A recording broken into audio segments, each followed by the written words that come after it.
Set 7, Rampage of the Beast King, released on September 29th, 2012 as the 5th booster released in the English format of Cardfight Vanguard. If you didn't already know, the early English releases had an altered release schedule. So we have Set 7 releasing after Set 3 and before Set 4. You might have guessed it from the name, but this set was heavily focused on fleshing out Great Nature, with a whopping 40% of the cards in this set dedicated to the clan. Also, around this time, we got the first ever Cardfight Vanguard World Championship Qualifiers. Want to know how the first qualifiers turned out? Or if Great Nature bared their fangs in it? Stay tuned and we'll find out.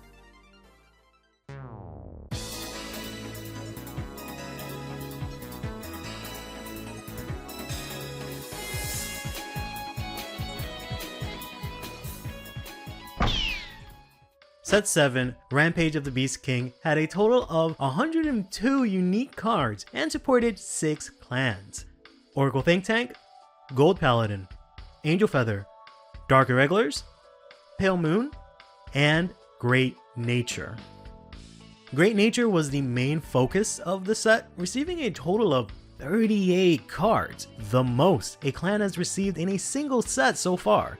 Dark Irregulars and Pale Moon continue their wave of support from the previous set, getting 21 and 23 cards respectively. Oracle Think Tank and Gold Paladin only received a total of 8 cards each. And finally, Angel Feather received the least amount of support, with just 4 cards for the clan in this set. Every single booster box of this set also included a promo card inside all sealed first edition printings. The Royal Paladin card, Alfred Early. He was a grade 3 with 10k attack who could call out a Blaster Blade from your soul when you rode him. While in the English release we got Alfred Early, we did not get the deck dividers that the Japanese release got, unfortunately. These dividers featured arts from triple rare cards released in this set, such as White Hair in the Moon's Shadow Pelennor from Gold Paladin, Chief Nurse Chamishil from Angel Feather, Guardian of Truth Lox from Great Nature, and finally Dark Lord of Abyss from Dark Irregulars. Some of these clans actually received even more support in the next wave of tournament promo packs released for the English format. This pack arrived in October and included 6 cards this time instead of 3. Let's quickly go over them. High Dog Breeder Siren was a grade 2 from Royal Paladin who could counterblast 1 on place to give one of your units with the race of High Beast 4k power to the end of your turn. Battle Sister Omelette was a grade 1 from Oracle Think Tank who could gain an additional 3k power if you had no cards in your soul. Blackmane Witch was a grade 1 from Gold Paladin with 6k power that could retire another Gold Paladin rearguard to look at the top card of your deck and either call one Gold Paladin from among that or put it on the bottom of your deck. Flirtatious Succubus was a grade 2 from Dark Irregulars who could Soul Charge 1 on place. Cycling Actor was a grade 2 with 8k power from Pale Moon that could give one of your units 2k power to the end of the turn. This was the same effect, grade, and power line as Breaker Holstein from Great Nature, the last card in this promo pack. This wave of promos is vastly superior than the previous 2 since these cards could actually be used in competitive decks. Blackmane Witch and Flirtatious Succubus were actually highly sought after. Let's take a look at how these clans were further supported in Rampage of the Beast King. We spent a lot of time on Oracle Think Tank last time, so we'll start with them this time. OTT received 8 cards, most of which did not help the Tsukiyomi deck we discussed in the last video. Instead, we'll see the start of Soulless Witches as a deck with this set. We actually already talked about the main Vanguard for this deck all the way back in Set 2, Onslaught of Dragon Souls, with Scarlet Witch Coco. As a recap, she had 2 effects. The first effect said that during your turn, if you had no cards in your soul, she gained 3k power. The second effect activated when you rode Coco as your Vanguard. and if the number of cards in your soul is 1 or less. At that point, you could then counterblast 2 to draw up to 2 cards. The Tsukuyomi deck could never use Coco because it needed to do the opposite, which was have 6 cards in your soul. This set gave Coco 4 cards, making it a playable deck, starting with the grade 0 starter, Little Witch Lulu. When you rode a grade 3 OTT Vanguard, her skill let her call herself out from soul. Then, when she was placed, you could pay the cost of taking 2 Oracle Think Tank cards from your soul and putting them into your drop so you could draw 1 card. This allowed you to pull up the remaining grade 1 and grade 2 you rode from your soul turns prior to completely empty out your soul, which now meant Coco's on ride skill could be activated, if you sequence this correctly. In Vanguard, when card effects trigger at the same time, they go into standby, and you choose the order to resolve them in. You would ideally choose the order that benefits you the most. So in this case, you can sequence Lulu's effect to go first to empty out your soul, and then you'd be able to activate Coco's skill to draw cards.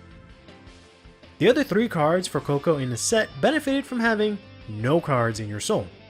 The grade 2 Battle Sister Glace and the grade 3 Sky Witch Nana would both gain 3k power if you had no soul. Emerald Witch Lala was a triple rare grade 1 that on place could allow you to discard a card from your hand to draw 1, but of course only if you had no cards in your soul. You could even consider the Battle Sister Omelet promo we discussed a little bit earlier as the 5th support card, as it also benefited from having no cards in your soul. The remaining 4 cards were cards with effects every clan would end up receiving. Like I mentioned, Tsukuyomi didn't get any support for this set, and her build remained the same from the last time we discussed her. Tsukuyomi remains as a rather powerful deck in this format regardless. Soulless Witches, on the other hand, became an actual playable deck thanks to this set. Here's a quick peek at what the deck looks like, but we'll go over it in a bit more detail when we discuss the qualifier this came from, as Soulless Witches actually topped the 2012 Tokyo qualifiers with this list. Angel Feather was a clan that was introduced in set 6 and focused on manipulating cards in your damage zone. While they had a solid debut, they unfortunately only received 4 cards this set, 1 of each grade. The grade 0 Hope Child Turiel was a new starting Vanguard for the clan with the Forerunner ability, and another ability which allowed it to counterblast 1, put itself into soul so that you could swap out a card from your hand with 1 in your damage zone. At first glance, this effect seems like it was worded strangely. It had a continuous effect that required you to have an Angel Feather Vanguard. Then, if you met that condition, that unit would gain another effect that was an Axe skill. An Axe skill means that you get to choose when to activate the effect in your main phase. Couldn't they just have dropped the continuous skill and added to the Axe skill that you needed in Angel Feather Vanguard? Well, not exactly. This was done so that you could only use this card in Angel Feather decks.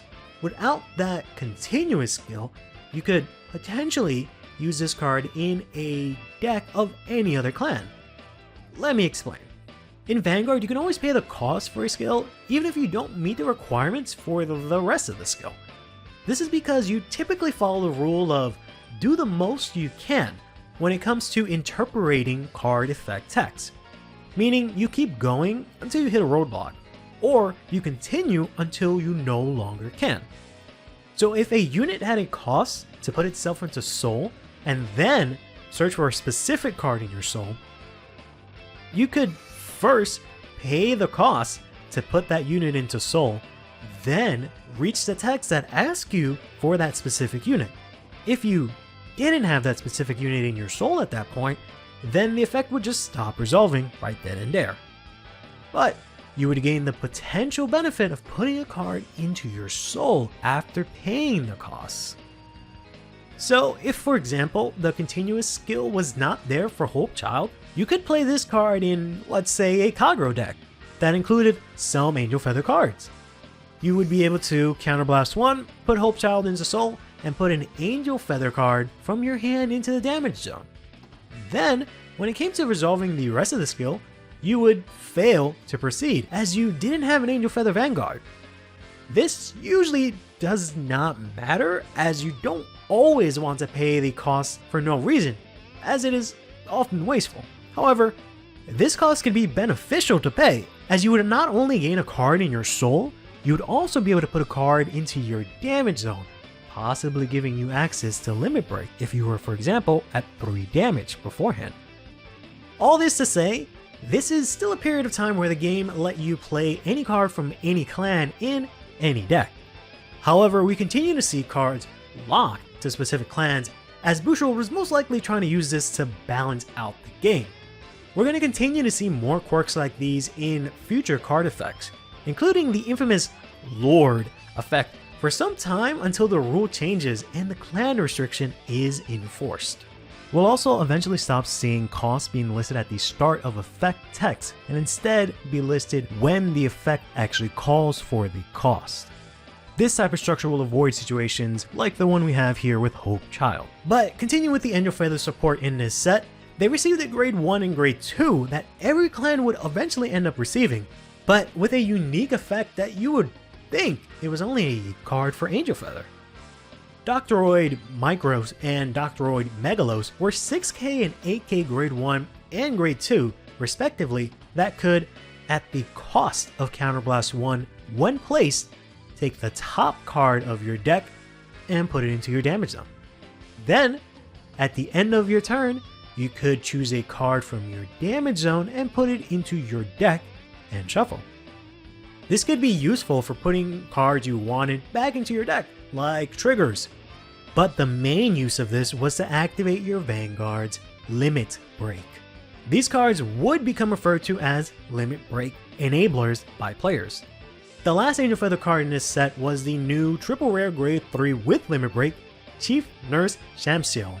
Shamsiel had 2 skills. The first skill was tied to Limit Break and allowed you to, on her attack, choose a card from your hand to put it into your damage zone.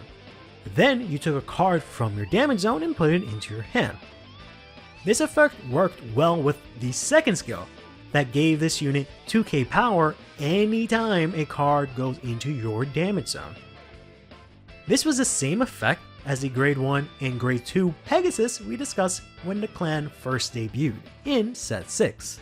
Angel Feather received a better Limit Break unit this set, as well as their own Limit Break enablers, and a new grade 0 starter that helped their game plan a little bit.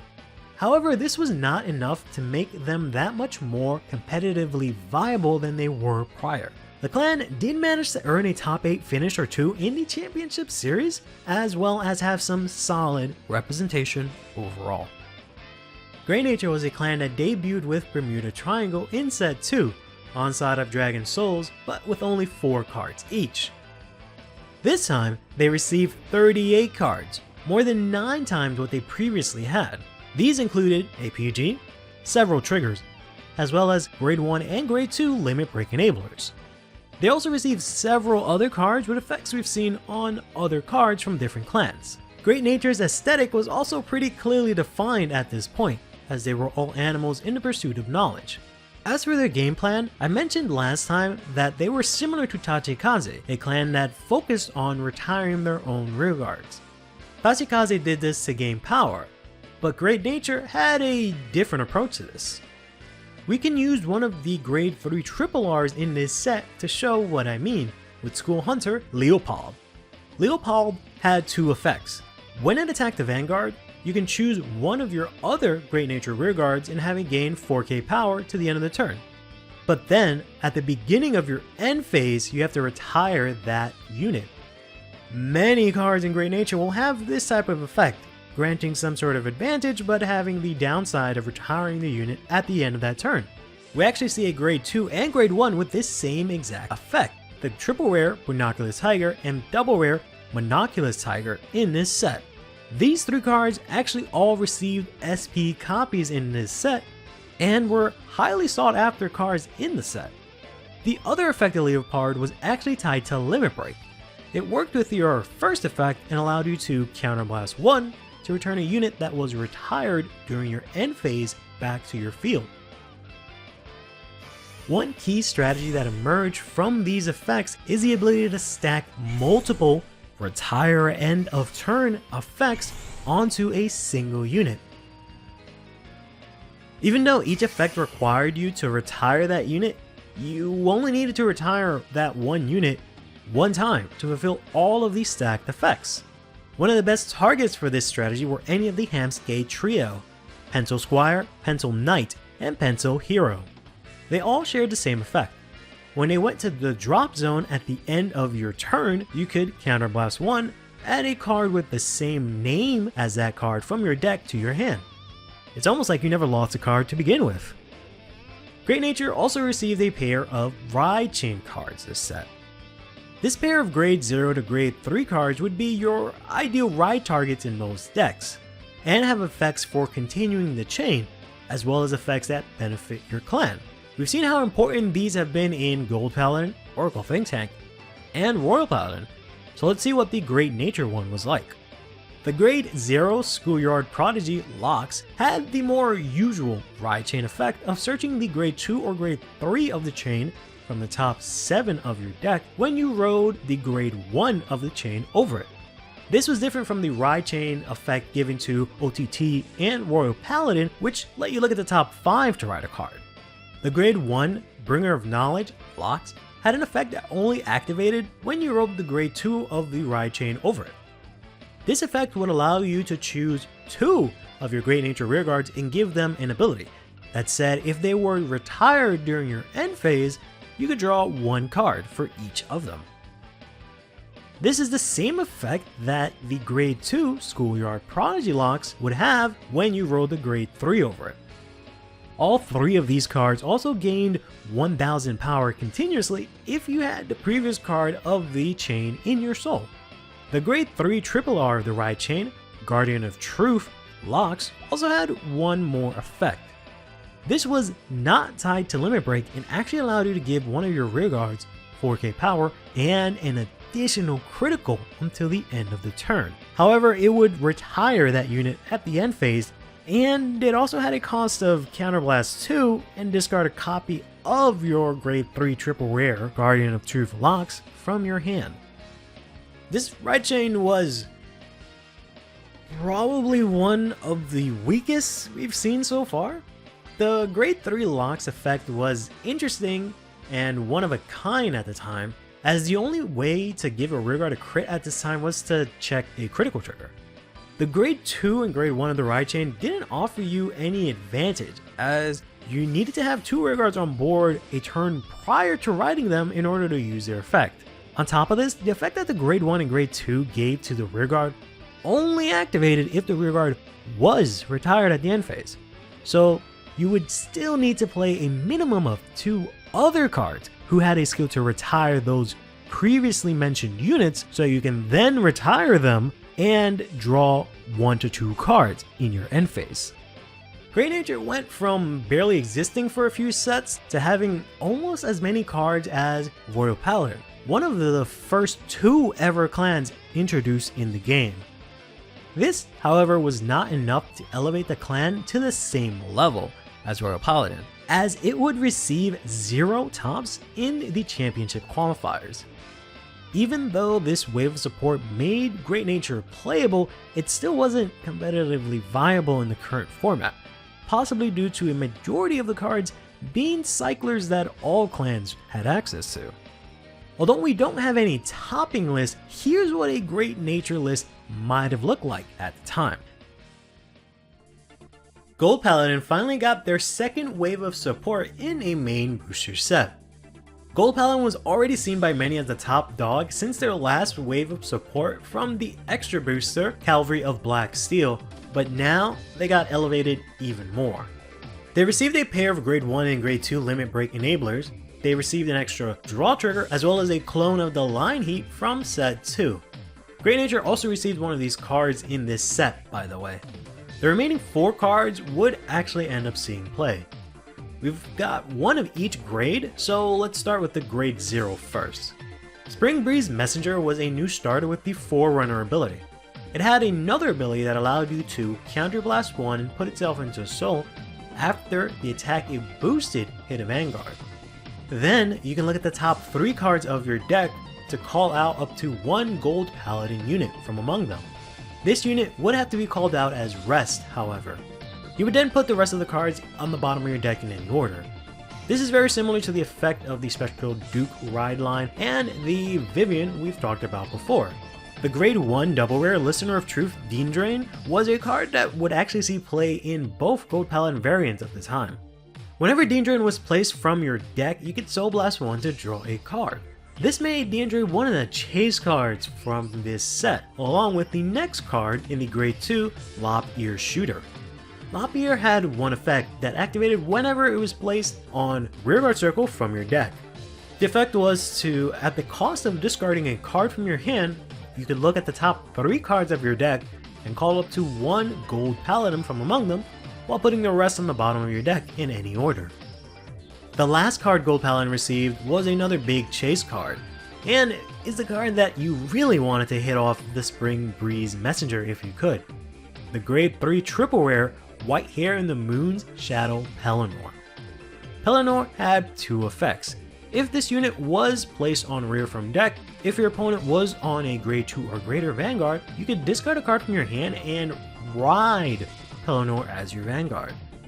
This could happen even if you were still on grade 2 or even if you already attacked with your Vanguard. This gave Gold access to not only a skip ride but also an additional Vanguard attack if they could get lucky from the top 3. It is interesting to see the power creep here, as we had Gold Paladin originally only calling cards from the top 1 of their deck, set 6, then in the extra boosters started to look at the top 2, and now we see them looking at the top 3. They've even gone as far as to have superior rides mid-battle that gives you extra attacks.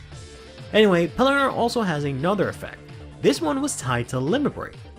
When this unit attacked, you can put 2 of your Gold Paladin rearguards to the bottom of your deck in any order, and then give 2 of your Gold Paladins 5k power.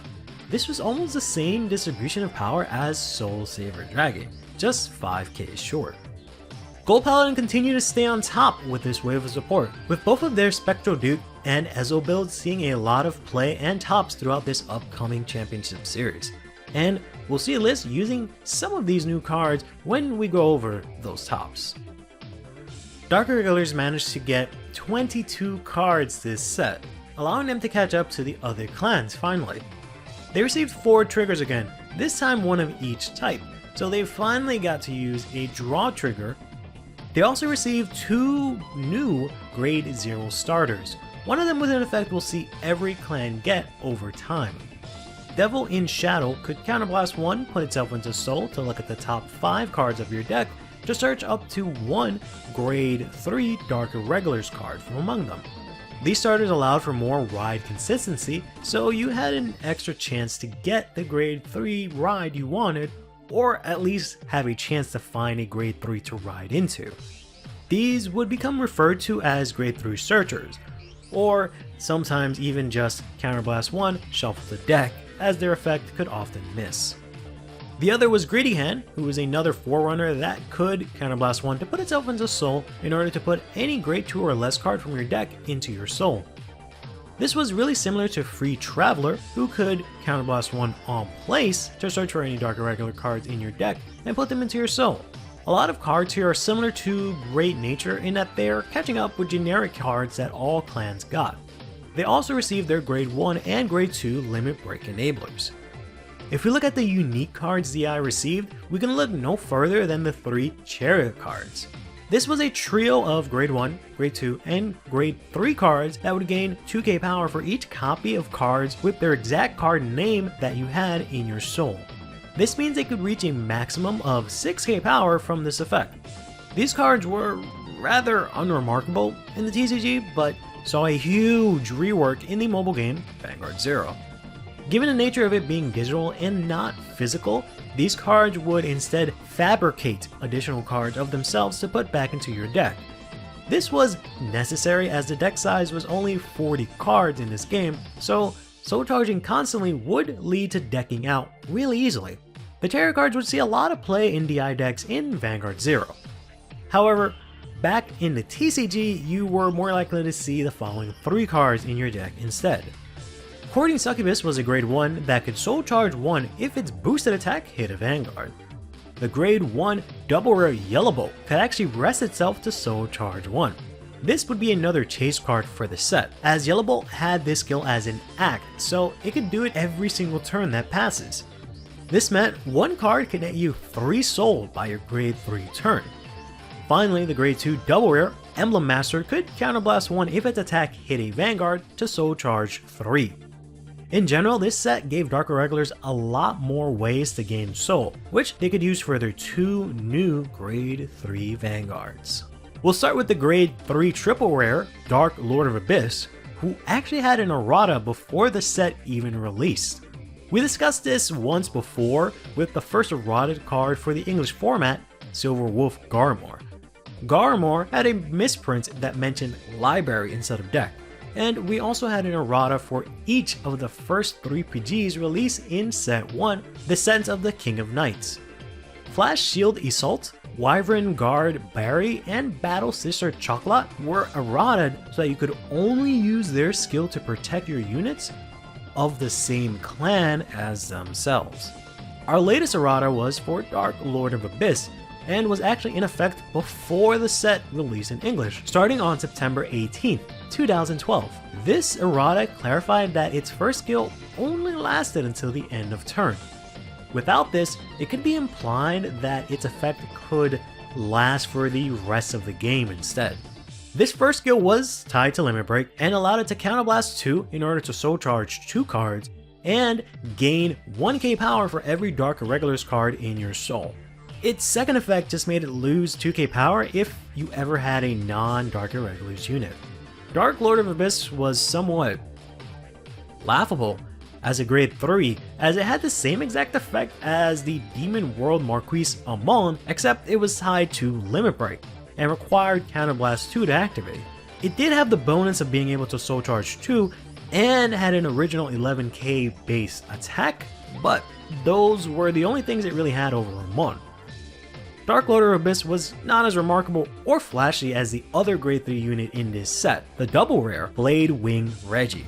Reggie had 2 skills. First, when it was placed as the Vanguard, you could choose one of your DI rear guards, then search your deck for up to 3 cards with the same name as that card, and put them into your soul. The second skill was rather flashy, as if you had 15 or more Dark Irregular cards in your soul, Reggie would gain 2 additional criticals. That meant if the attack hit, you could deal 3 damage to your opponent. DI strangely gained a lot better tools for this set, but did not really change much in competitive viability. Similar to Angel Feather, it remained relatively in the same spot as it was placed in the last video, even with all these new cards. Here's what I assume a list might have looked like around this time. With Dark Lord of Abyss not changing up the game plan much, you could instead try to high roll with Reggie. Unlike Angel Feather and DI, Pale Moon actually received significant support this set, with 23 cards that led it to getting a few tops in this championship series. Similar to DI, it received 1 of each trigger type, finally receiving a stand trigger and 2 new starting Vanguard. There was the Innocent Magician, which was a grade 3 searcher. The other starter was the Girl Who Crossed the Gap, another Forerunner that could counterblast 1 and put itself into soul to call out any Pale Moon card from your soul.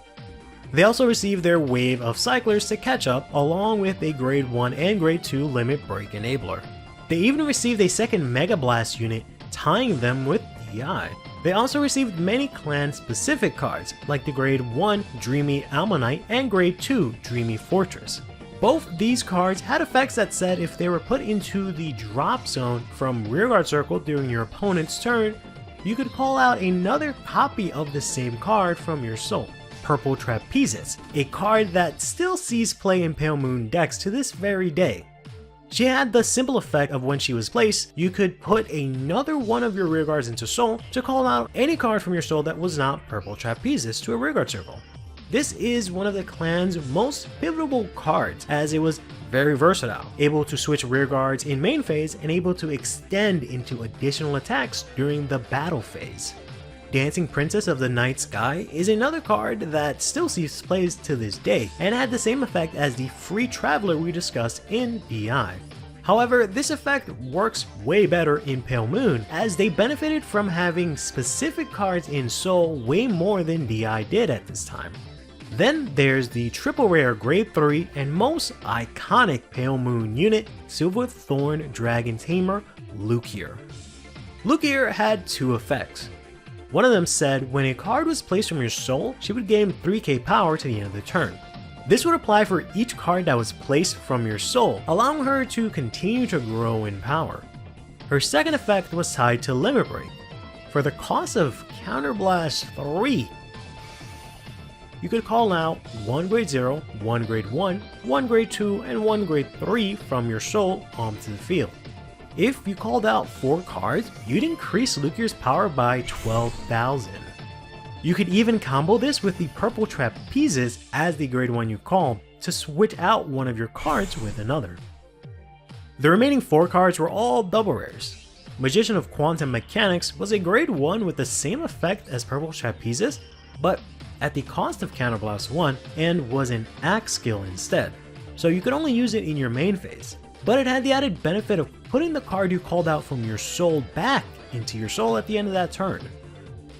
Fire Breeze Carry was a clone of Maiden of Libra, a grade 2 where on Counterblast 2 you could draw a card if its attack hit. Peekaboo was a flavorful grade 2 unit that could actually call itself from the soul at the beginning of your main phase at the cost of Soul Blast 1. It would then put itself back into your soul at the end phase of your turn. Finally, the last card we have is Sword Magician Sarah, a double rare grade 3 that had a nice spin on the usual grade 3 that benefited from checking a grade 3 of its clan. She allowed you to put a grade 3 or greater rear guard into your soul, then call out another unit from your soul. This could lead to additional attacks that turn. Pale Moon would actually see a couple of tops in the championship series thanks to this wave of support. It was able to get a nice boost of power and consistency thanks to the additional trigger options and with key cards like Purple Trapezes and Lukier. Here's what a list looked like. This list is actually from the runner-up of the United Kingdom qualifiers in 2012. Here you see a lot of the new cards from this set and the Crimson Beast Tamer cards from the previous set.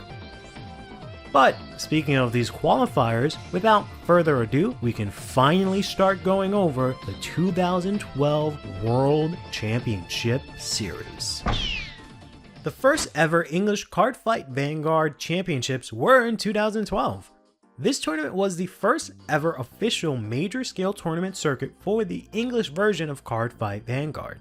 The series has evolved into the Bushiroad Championship Series that we see running to this very day. The format, however, was completely different from what we're used to today. For example, today's Bushiroad Championship Series, or BCS for short, uses a Swiss format, and the top 8 players advance to a final single elimination tournament. Swiss format means you play a set number of rounds and continue playing regardless of your results in the previous round. However, the first championship series actually used a double elimination format, which meant if at any point you lost twice, you would be officially out of the tournament. Keep this format structure in mind as it may put into perspective the type of decks, clans, and cards players choose for their tournament run. Today, we'll go over 12 of the qualifiers held in this format. After all these qualifiers are completed, winners from each of the 3 regions will compete in a regional qualifier to compete in the final World Championship tournament to be crowned the champion.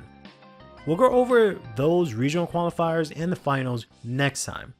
First, we'll go over each of the qualifiers and take a look at what clans were represented and what decks won. We'll start with the Canadian qualifier on September 1st, 2012, 28 days before Set 7 releases. There was also a qualifier in Germany the same day, but we'll go over that one next. Here is what the clan breakdown looked like. As expected, the top 5 clans played were Gold Paladin, Kagero, Royal Paladin, Narukami, and Oracle Think Tank. We'll continue to see these among the top spots for most of these qualifiers. However, ultimately, this event was won by Brandon Smith with John Pedro as the runner-up. John Pedro played Spike Brothers with this list. This list was rather standard, as it included max copies of many of the clan's best cards and even played 4 PGs. The trigger lineup was an aggressive one with 8 criticals, 4 draws, and 4 heals. They also played 3 of the Field Driller, which was a 7k unit who said if its attack hit, you could draw a card, but you also needed to have a full board of units. Every clan got a card with this effect, but it was really only Spike Brothers that made use of the card in their list. Spikes didn't really draw enough cards and needed several cards for their kill turn. Demonic Lord Dudley Emperor's effect required 2 cards from your hand to go into Soul to activate. In addition, you wanted to make sure you saw your combo pieces so that you could attack with them first, followed by Dudley Emperor's effect to call out 2 more units to get 5 attacks total in that turn. This required a minimum of 4 cards to pull off, so the Field Driller and the 4 draw triggers played here were used to give the deck as much hand advantage as possible.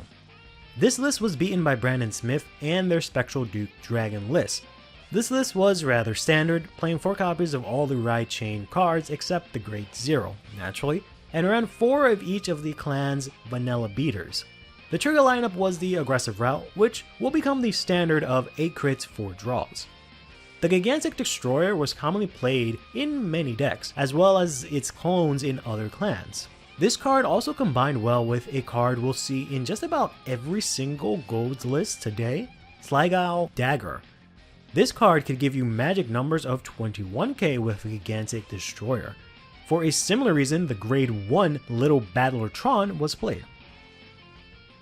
I will note at this point that Brandon Smith is currently charged and has an ongoing case for committing heinous acts to several people, including a minor, but he will unfortunately be mentioned several times in this championship series. Next, we'll go over the qualifier in Germany. Unfortunately, we do not have the exact plan breakdown for this event. Bushiroad only mentioned that Gold Paladin was the most popular clan played. Ultimately, the event was won by Christopher Fernow's Ezel list with Dima Kavantek and their Goku Overlord list as the runner-up. We've discussed Fernow's list before actually, when we first talked about Gold Paladin and Ezel. This list was a little similar to the Spectral Duke list we just saw, but played a more advantage-focused trigger lineup, playing 6 draws total. They also played the Silver Fang Witch from the Gold Paladin trial deck to draw even more cards. The list was able to access the Skip Ride with Crypt to go into Ezel, which is why you only see 2 copies of Ezel played here. The backup plan would be to go into Garmor. Charge Gal is played here at 1 instead of the Little Battler Tron from the previous list, but they serve the same purpose, able to make 26k Vanguard columns with Garmor if Limit Break was active.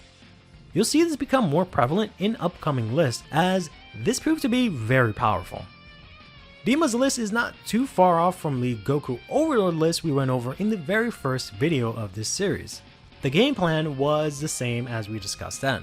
Control the board with Goku and Berserker Dragon, as well as the Demonic Mage, Kinara, and Gatling Claw Dragon to remove grade 1s and grade 0s from your opponent's side, like the Ride Skipper Crypt. You would also filter the deck with Airmo and overwhelm the opponent with strong attackers and defenders like Cross Shot Garp and Dragon Knight Nahalem, the 10k vanillas, and Overlord with its powerful resetting ability. You'll continue to see this for the rest of the qualifiers, but Gold Paladin will absolutely dominate this championship series. This may have been due to the targeted release of Set 6 and the trial deck coinciding with high interest in the game, as well as product being sold at Walmart. Or, more realistically, the raw power, deck thinning, and advantage the Spectral Duke line or the Ezel line provided to the player. There was also the overall clan's popularity to consider. In all honesty, it was probably all of the above. The very next day, on September 2nd, 2012, we had our next qualifiers. This time in Indonesia. We got a little bit more information this time than we did in the German qualifier, but not as much as the Canadian one. here's what the clan breakdown looked like. The 50% representation will make more sense after you take a look at the top 4. In 4th place, we had Gold Paladin, featuring the Ezo build. In 3rd place, we had Gold Paladin, featuring the Spectral Duke build. In 2nd place, we had Gold Paladin, featuring a Spectral Ezo build. And finally, in 1st place, we had Randy Perdana with, of course, Gold Paladin, featuring another Spectral Duke build. In 3rd place, Hadadiana's Spectral Duke list made use of the duel of Flash Edge Valkyrie and Blade Feather Valkyrie from Cavalry of Black Steel. Flash Edge Valkyrie could counterblast one after it was placed from deck to call another card from the top of your deck. Blade Feather Valkyrie could do the same, but only after it boosted the Flash Edge Valkyrie specifically and hit the Vanguard. Jumping back over to the US, on September 8th, 2012, we had the Dallas Qualifier. Here's the clan representation. In Dallas, we continue to see Gold Paladin as the most represented deck. We actually had some representation for Dark Irregulars here, and even a showing for Hybrid, which just meant decks that use cards from multiple different clans. The event was won by Thomas Cassidy with a Spectral Duke Ezo list, with Salvador Pulido as the runner-up, with an Ezo Garmor build. Thomas's list was also very interesting, playing a trigger lineup with only 4 crits and a total of 8 draw triggers. They must have really loved drawing cards, as they even included 4 copies of the Providence Strategist, a 7k on-hit draw unit, similar to the one that we saw in the Spike Brothers list. On September 15th, 2012, we had the Mexico Qualifier. We once again don't have the clan breakdown for the entire event, but the event was won by Alma Baruch with a Narukami deck, with Jose Enrique and their Nova Grappler list as the runner-ups. We've actually already discussed Jose's list in the past. This is the list that made use of the 8-stand 4 draw trigger lineup and mainly focused on the Beast Deity Azure Dragon from set 6. The list included Azure Kaiser as a backup grade 3, but only played 6 grade 3s total, which was considered rather low for this time. Alm's list one-ups Jose's with just 5 grade 3s being played, instead of the typical 7 to 8 that was run at this time. However, as a reminder, there was no G-Assist or any other mechanical rule implemented to help you if you could not see your ride targets. Even in a regional tournament, getting great stuck was something you just had to factor in. Alm seemed to prioritize very strong rearguard swings, as with the exception of the vanilla cards, the Garuda that was their unflipper, and the Dragonic Death Slice that was used for removal, the rest of the cards either powered up on Vanguard Circle or gained power when boosting a Vanguard. Jumping all the way north, on September 15th, 2012, we had the Seattle Qualifiers. Here is the clan breakdown. This event was won by Paul Tony, wielding a Narukami deck, and Time Lai as the runner-up with their Ezo Garmor list. Both of these winning lists are similar to the ones we've seen before, with a few differences. Unlike Alm, Tony played 7 grade 3 units and included the Rising Phoenix to draw additional cards. The trigger lineup was also the typical 8 crit for draw. Talion's list was very similar to the previous list, just with a slightly higher focus on top deck calling, playing max copies of Vivian and playing a single copy of the Player of Holy Axe, Nimue. Moving over to the east of Seattle, we go to Illinois on September 22nd, 2012 for the Chicago Qualifiers. Here is the clan representation. Shockingly, we see more representation of Hybrid than we do for all of Tachikaze. There's clearly no way to determine what Hybrid was at this time, but a safe bet would be something like Invincible Overlord, or just players splashing in 4 copies of good cards of another clan, like the High Speed Bracky, into their builds. Brandon Bastianelli won the event with their Spectral Duke list, and taking second was another Ghost player, Connor Murphy, with their Ezo Garmor list. Both lists are relatively standard from what we discussed so far, except Connor actually teched in a single copy of Spectral Duke Dragon in their list, and is the first player we'll see that's only going to be running 3 PGs. On the same day as the Chicago Qualifier, on the other side of the world, within the Melbourne City Conference Center, we had the Australian Qualifier. Here's the clan breakdown. In second, we had an OTT Tsukiyomi build piloted by Steven Shu. And finally, in first, we had Narukami, wielded by Lam Nugan. Lam's list was interesting as it included two different starters in Lizard Soldier Saishin and the Spark Kid Dragoon. You could play one as your starting Vanguard and possibly draw into the other one to use its effect. They also had an interesting trigger lineup of 6 stands, 2 draws, and 4 crits. You also see the inclusion of the Bright Lance Dragoon, perhaps a target for those stand triggers as it was 10k base and could counterblast 1 to gain more power. Steven's Tsukiyomi list is rather standard, with the tech of the Battle Sister Vanilla for extra shield value. We discussed the Tsukiyomi deck a lot in the previous video, but the main core game plan is to try and build up a stack chock full of triggers for you to check on your opponent, or to also manipulate that stack so you can draw into specific triggers or PGs when you needed to.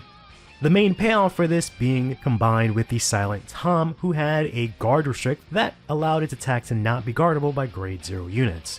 You could also have the backup attacker of Battle Sister Mocha, who would actually get an additional 3k power if you had 4 more cards in your hand. This, combined with a strong booster like the Gemini, made her 19k. With that, we finally made it to the release of Set 7, Rampage of the Beast King. On September 29th, 2012, we had the Filipino Qualifiers. Here's the clan breakdown.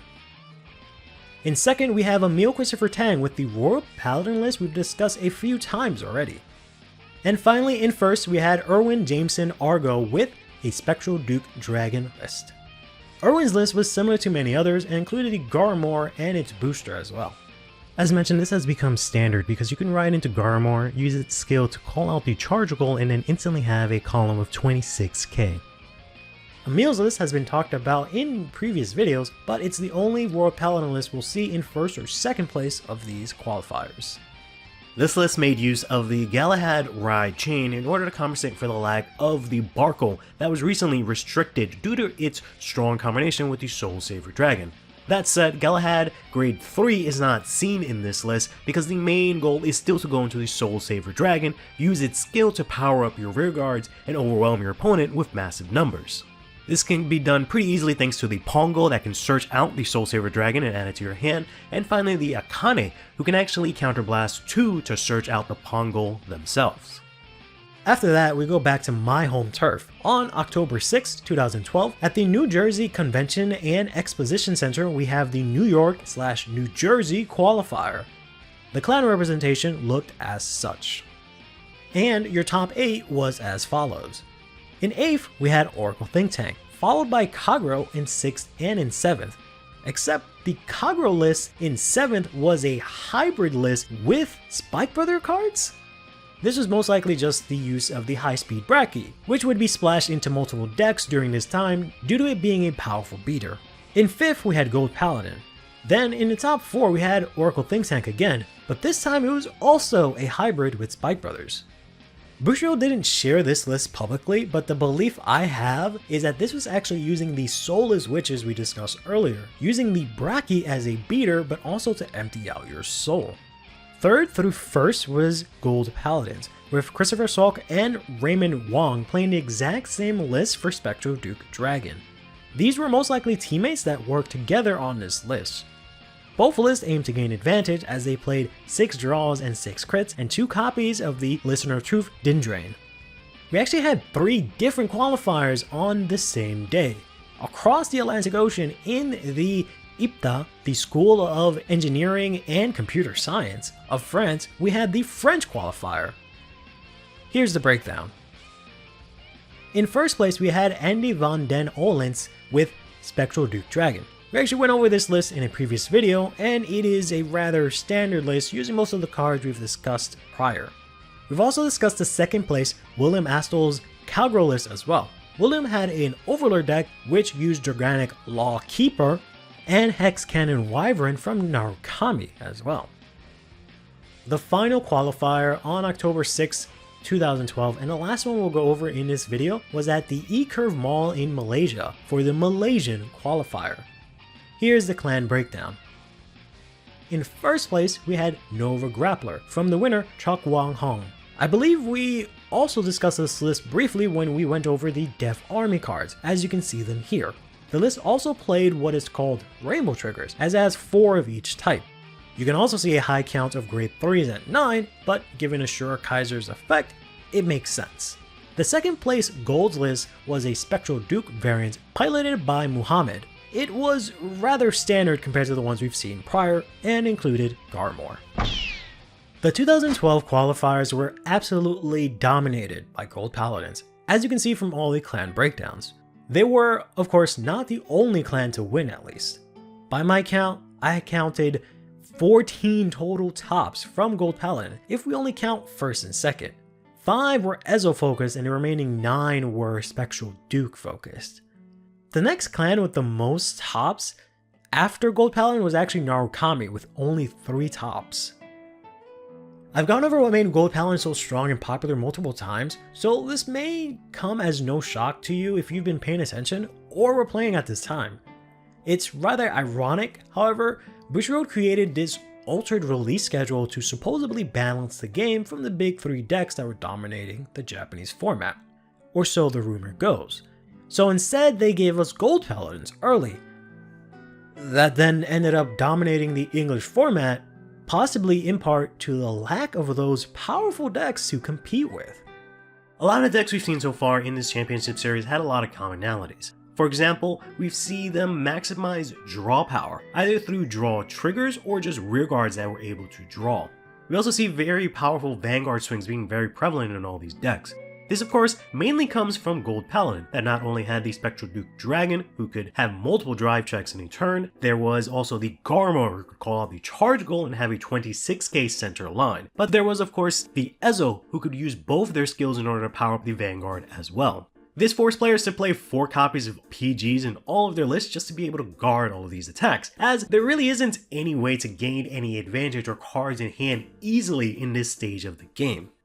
These characteristics will start to change later on, but not within this championship series. Those characteristics being big Vanguard attacks instead of mainly focusing on rearguard attacks, and also not being able to gain much advantage early on. We'll continue to go over the remaining qualifiers in the next video when we cover the much anticipated Eclipse of Illusionary Shadows set 4, the very last set releasing in 2012. We'll also go through to the end of the final rounds and the first ever English 2012 World Championship Series finals.